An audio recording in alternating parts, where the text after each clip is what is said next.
Šodien, kā jau es teicu, mēs pārdomāsim Dieva vārdu, ko tikko visi varējām dzirdēt no 2. vēstules korintiešiem. Un patiesībā šī korintiešu vēstule, viņa ir tādu lielu dinamiku, tādu varētu teikt, par tādu ritīgu sacensību. Ka tur ir Pāvils, kurš ir no Dieva sūtītais, kurš ir no Dieva izdarījis lielu darbu pie Korintas draudzes, gan dibināšanas, gan uzcelšanas, gan attīstīšanas. Un tad tur uzradušies ir kādi, kas saka tā, kas tas Pāvils tāds ir? Ko tad viņš šeit labu ir izdarījis? Ko tad viņš te tagad nāk un ko tad viņš vispār mums grib? Raksta mums te kaut kādas vēstules un tā, it kā uzstādīdams, kad mums tagad būtu viņam kaut kā jāklausa vai jāievēro un tā tālāk. Redzēt, tu es teiktu tāds savu veidu kariņš starp Pāvilu un starp kādiem, kuri paši ir uzmetušies šai draudzei jau par tādiem apustuļiem un tiem, kas tagad nosaka to toni.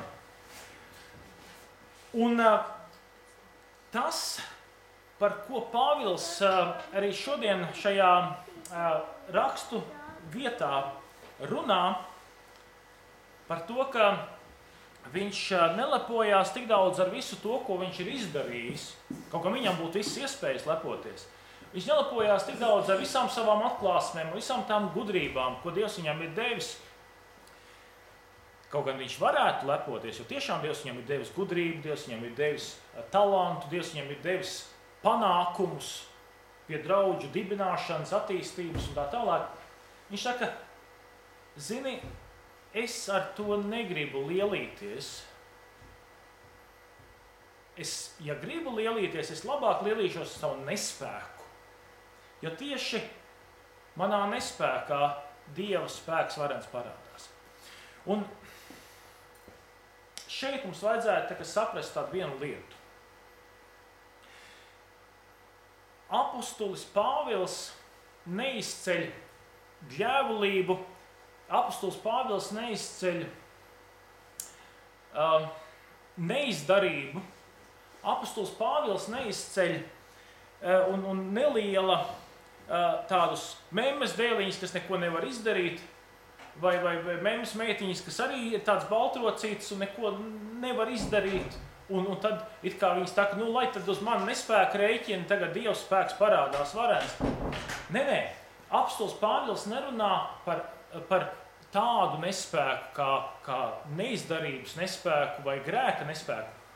Viņš runā drīzāk par to, un to mēs varam pie viņa redzēt, viņš runā par to, lai mēs ieraugām, piemēram, Pāvila paša darbus. Viņš runā reāli saucot vārdā, ko viņš ir izcietis, ko viņš ir pārcietis, ka viņš tur ir ar akmeņiem mētāts, viņš ir bēdis, viņš ir bijis nāves briesmās, viņš ir vēl to darījis. Viņš patiesībā pat parāda to, ka tāda darbība ir pat vajadzīga, un to viņš saka, ka tā ir laba, ka Dievs caur to ir darbojies. Un viņš arī tādā ziņā grib pateikt mums, šodienas kristiešiem, ka mēs arī esam aicināti nevis ieslīgt tādā saucamajā viltus pazemībā. Es zinu, kas ir viltus pazemība?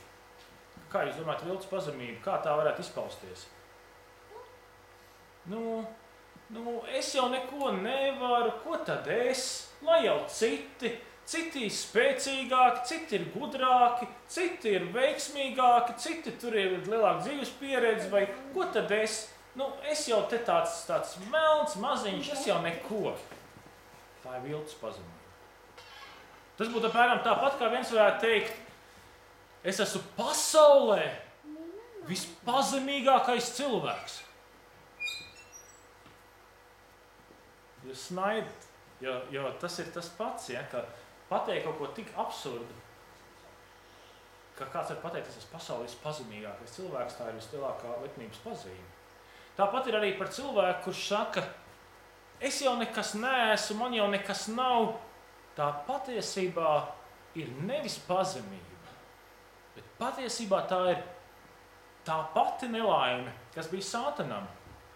Sātans riņķoja ap sevi, viņš gribēja arī, lai citi eņģeļi ap viņu riņķo, viņu pielūdz, lai viņu godā, Un cilvēks, kurš ir augstprātīgs, arī vēlās slēpt viņu riņķo, bet cilvēks, kurš ar šo viltus pazemību arī riņķo pats ap sevi. Jo viņš ko dara? Viņš domā par sevi, viņš sevi salīdzina ar citiem. Redz, es esmu tāds, tas cilvēks ir tāds. Reku, tas ir tādā ziņā veiksmīgāks, labāks vai vēl kaut kāds. Es varu to, bet tas cilvēks var vēl to. Un ir tāda viltus pazemība. Un cilvēkam kādreiz var šķist, ka es esmu ļoti pazemīgs un tā, bet es nezinu, kāpēc cilvēki no manis tā kā izvairās. Un kādreiz šī izvairīšanās ir dēļ tā, ka tas cilvēks vairs nav īsti ar to savu, es teiktu, mugurkaulu, nav ar to savu pārliecību un prieku par to, ka jā, es esmu apdāvināts, jā, man ir Dievs devis 2 acis, 2 rokas, Dievs man ir devis izglītību, Dievs man ir devis to vai to, ka ja cilvēks nenovērtē to, ko Dievs viņam ir devis, ļoti ātri pienāk brīdis, ka arī citi cilvēki viņu vairs ne par ko netur. Un tā kādreiz ir tā problēma. Kādreiz ir tas pārpratums, ka kristiešiem ir jābūt tādiem, kas sevi ne par ko netur, bet tā ir kļūda. Ja mēs sevi ne par ko neturam, ja mēs neturam ne par ko tās spējas vai tās dāvanas, ko Dievs mums ir devis, ko tad mēs darām? Mēs patiesībā nicinām dāvanu devēju. Mēs patiesībā pasakām Dievs, tas, ka es esmu radīts, kas tad tas ir? Vai tas, ka man ir tāda un tāda spēja, kas tad tas ir? Kas tad tā pa spēju? Es jau nekas neesmu. Tā patiesībā ir apmēram tāda pat rīcība, ka jums tagad būtu dzimšana diena, jūs būtu apdāvināti dažām dāvanām, un jūs skatītos caur, jā, tā ir man dāvana, tā ir man dāvana, tā ir man dāvana. Bet kas te šitā pa dāvana? Kas te kaut ko atnes, kaut ko te iedeva? Kas te šitā pa dāvana? Tā nekas nav. Un mēs tā kā izšķirojam, izmētājam un sakām, man jau nekā te nav, nekas te prātīgs nebija. Tā arī Dievs ir apbēdināts. Ja mēs šādā veidā pārskatot savu varbūt dzīvi, tā sakām, man jau nekā nav. Ir, mīļie, ir.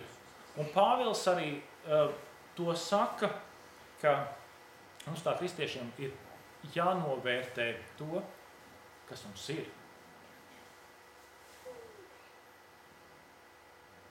Bet tālāk mēs redzam, kad iet tālāk viss šī dinamika un apostols Pāvils saka kaut kādas tādas ļoti pat tādas interesantas vārdus. Iedomājieties, pats Pāvils, apostols Pāvils saka to, ka lūk, viņam ir dots viņa miesā dzelonis. Tad kaut kas ļoti sāpīgs, kas viņu visu laiku moca, visu laiku nomoca. Es domāju, ja mēs tā padomātu, mums arī ir dzīvē kas tāds, kas mūs tā kā nomoca.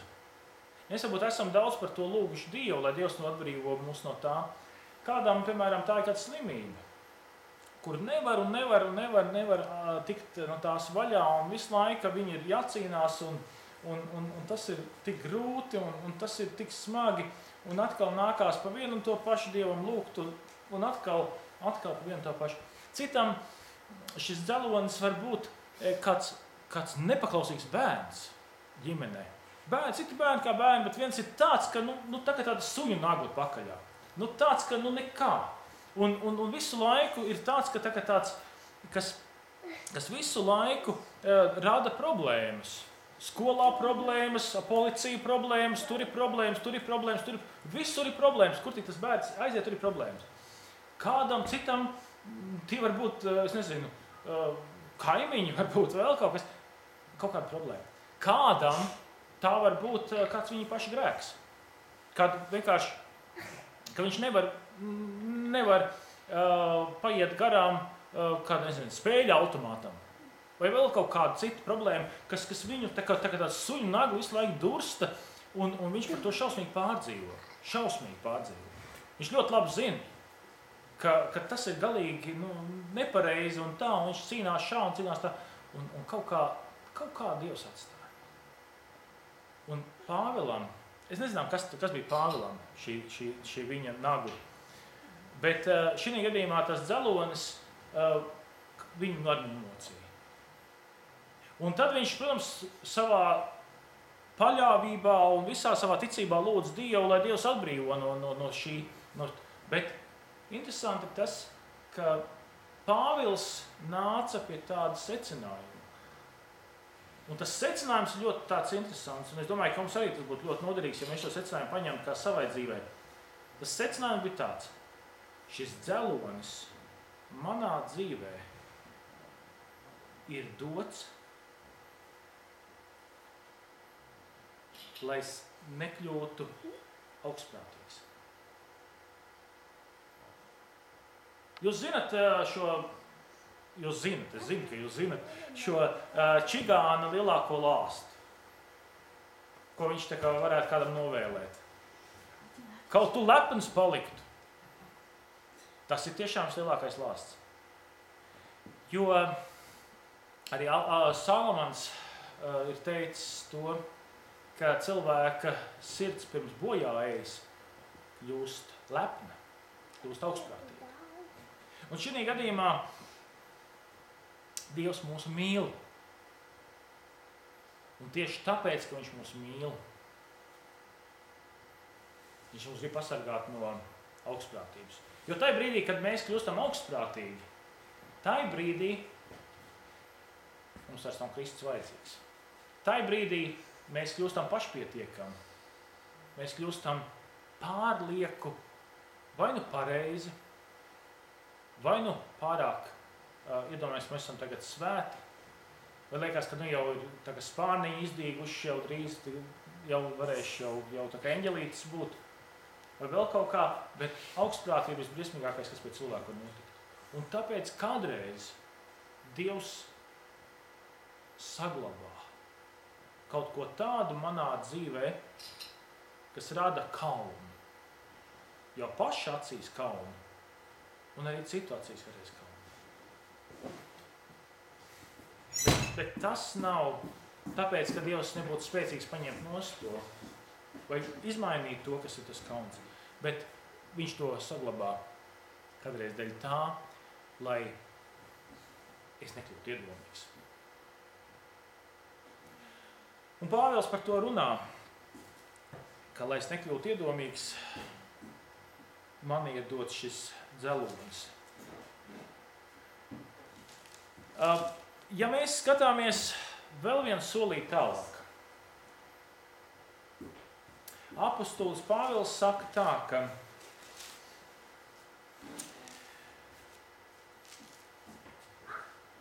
mums ir jālielās ar mūsu nespēku. Kā to saprast? Kas ir šis nespēks? Tad es vēlreiz atkārtošu to, ko es jau teicu pirmajā daļā. Šis nespēks nav kaut kāds fiziskais nespēks, vai tas nav kaut kāda man slinkuma nespēks, vai kaut kāds tāds nespēks. Nē, Pāvils nelielās ar tādu nespēku. Bet Pāvils lielās ar to nespēku, kas ir šī apziņa, ka patiesībā jebkas, ko es savā dzīvē varu redzēt, jebkas, kas vien man ir, tas viss ir tikai kā dāvana man dota. Tas ir man dota, kā es esmu saņēmies. Interesanti ir tas, ka Luters, iedomājieties Luteru, kas man liekas ticības paraugs, arī mums kā ticības paraugs, ar visām šādām milzīgi daudzajām grāmatām, ko viņš ir sarakstījis. Es nekļūdīšos, es teikšu, ka šie sējumi, biezie sējumi, ko mēs te arī varam redzēt, grāmatu galdā, viņa, teiksim, apostīlis un tā, šāda veida grāmatas ir turpat 60 grāmatas. Tā ir ļoti liela produktivitāte. Viņš ir sarakstījis tiešām lielas lietas. Viņš ar to visu, ko viņš varēja Dieva spēkā un Dieva vārdā izdarīt, tas bija grandiozi. Tas satricināja tiešām Eiropu, būtu vēl maz teikt, visu pasauli. Bet tad kad viņš bija jau nomiris, viņa svārku kabatā atrada vienu mazu lapiņu, ko viņš bija tā ļoti daudz tā kā redzēt lasījis un turējis, un viņa bija tāda noburzīta. Šīs lapiņas bija rakstīts: Es esmu ubaks. Liekas, vai tā nav tāda sevis noniecināšana? Bet nē, Luters sevi tādā veidā nenoniecināja, bet viņš pateica tā: ubaks, ko nozīmē ubaks? Ubaks tas nozīmē ubaks, kam ir izstieptas rokas, vienkārši pastieptas rokas, un ja tu tur kaut ko ieliec, tad man ir. Ja tu tajā neieliec, man nav.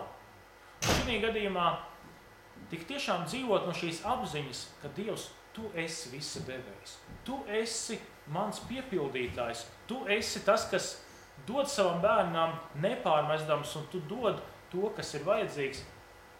Tu esi tas, kas esi labais. Un es savukārt esmu šis saņēmējs. Es esmu tas, kuram ir vajadzīgi dot. Un šī gadījumā ir tā, ka cilvēkam, kristietim, kurš tik tiešām grib būt Dieva tāds svētīts cilvēks, viņam ir svētīgi sākumā bankrotēt. Ne jau finansiāli bankrotēt, ne jau morāli kaut kā bankrotēt, bet bankrotēt ar to domu, ka es nekā nevaru izdarīt, lai es pats kaut kā varētu nopelnīt Dieva mīlestību. Kādreiz cilvēkam pat Dievs ļauj pakrist tā kārtīgi uz mutes un tā kārtīgi pat sasisties, lai tikai redzētu to, ka mīļais beidz skriet, beidz dzīties pēc tā, ka ar savu skriešanu tu gribi izpelnīties, ka tu būsi mans mīļāks bērns, nekā līdz šim tu esi.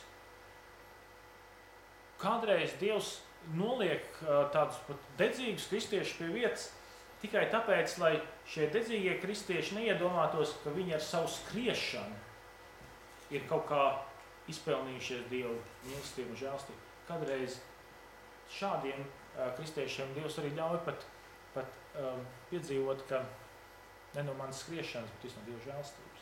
Viss no Dieva žēlstības. Tā ir svētīga atziņa, tā ir svētīga lieta. Un šī gadījumā arī apostols Pāvils, ja runā par Dievu spēku, par Kristus spēku, ko viņš vēlās caur sevi, lai tas notiek, viņš runā par to, ka viņš vēlās būt kā šis tukšais trauks, kuru Dievs var piepildīt. Ja mēs tagad domātu kaut vai par to puķu vāzi ar to ūdeni, ja 3 nedēļas vai pat mēnesis šī puķu vāze būtu stāvējusi, tad ūdens nebūtu mainīts, jūs zināt, kas notiek, ja? Tas ūdens vienkārši smako, viņš ož. Varbūt šeit izjūtu, bet tomēr viņš smako, viņš sastāvās. Un tad kādreiz ir tā, ka kādreiz šādai skaistai vāzei Dievs ļauj apgāsties, lai varētu tajā pieliet kaut ko jaunu, svaigu, dzidru, no kurienes šīs puķītes, kas tur stāvēs iekšā, var padzerties. Un tas kādreiz ir arī ar cilvēku. Tas cilvēks, kurš pats ir pilns ar kādām savām filozofijām vai pats ir pilns ar kaut kādām savām pašizdomātām dievkalpošanām, kādreiz tāds cilvēks ir tāds sastāvējies ūdens vāzē. Un kādreiz tāds ūdens vienkārši ir jāapgāž, lai Dievs varētu piepildīt šo cilvēku ar tiešām savu mīlestību, tiešām šo evaņģēliju, ka mēs esam tie saņēmēji. Mēs esam tie, kas dzīvojam, tāpēc, ka Dievs ir labs. Tā kā apostols Pāvils uz to mūs mudina. Un, ja mēs apkopojam šodienas šo Dieva vārdu, tā pirmā atziņa ir tajā, ka apostols Pāvils saka, beidziet no tādas pašas izdomātas pazemības. Ka beidziet no tā, ka jūs sevi noliekat, ka jūs sevi pat kādreiz neieredzat. Beidziet no tā, jo tas būs tikai par postiņu pašiem un katrā ziņā nedos godu Dievam. Novērtējiet tās dāvanas, kas jūsos ir. Novērtējiet un esiet pateicīgi par tām. Otrā atziņa ir tā, ka apostols Pāvils saka, ka mēdz būt tā, ka mūsu dzīvē ir kaut kāds dzelonis. Kaut kas tāds, kas mums ļoti durās, un šī gadījumā tas dzelonis mums atkal tāda, es teiktu, tāda pletne dzen atpakaļ mūs pie Kristus. Jo mūsu grēcīgā daba, viņai vajadzīga tāda pletne. Ik pa laikam vajadzīga tāda pletne, lai mēs neaizsakām no Kristus. Tā kā varam pastīties arī uz kādu mums ļoti sāpīgu, vai cilvēku attiecībām ar cilvēku, vai uz kādu mūsu pašu nelaimi mūsos, ko mēs tā redzam kā nelaimi, ka mēs varētu pastīties arī citākām acīm, ka tā var būt arī kā svētība, lai ļoti augstprātīga. Un trešais ir tas, ka apostols Pāvils saka tā, tad, kad mēs esam bankrotējuši sevī, tikai tad mēs esam gatavi pieņemt Dieva žēlstību, kas ir 100% žēlstība. Svētīgs ir cilvēks, kurš jau ir apzinājies, ka bez Dieva man dzīve neiespējama. Amen. Mēs apliecināsim ticību.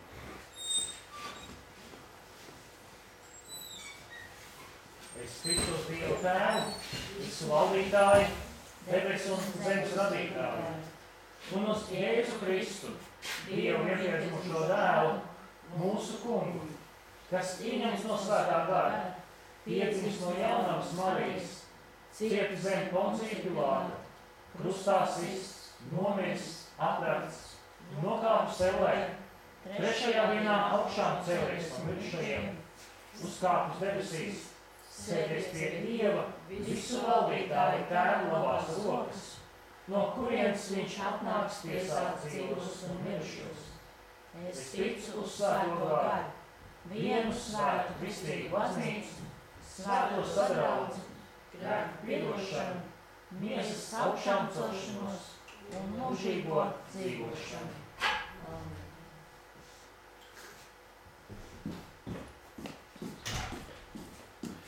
Mēs dziedāsim